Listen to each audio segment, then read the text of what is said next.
Hello again, this is Amyel, the Chief Creative Officer here at WaterField Designs. I want to start off by saying thank you so much for all your survey responses.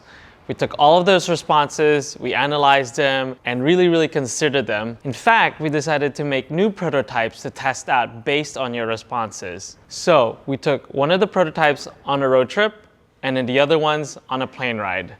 And what we learned is that the key to all of this is flexibility. Based on the last survey, there was a pretty good distribution of people wanting a personal item size, a carry-on size, and a size somewhere in between. We made a carry-on size and it was a bit cumbersome to carry, especially when full.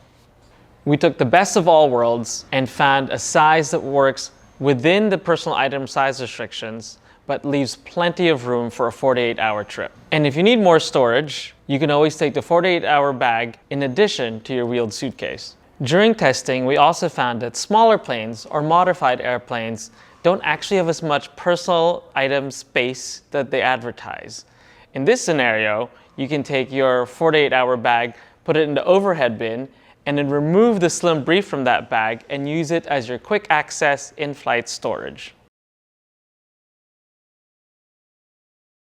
Based on the survey, packing cubes were the majority choice. We've experimented with different combinations of packing cubes and built-in pockets, and I think we found something that works really well.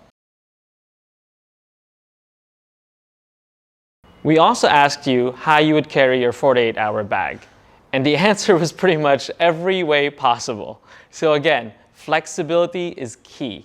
Our bag will allow you to carry it over the shoulder, by hand, or as a backpack.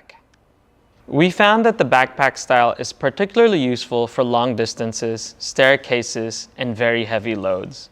We are in the home stretch now, and we're just working on finishing touches.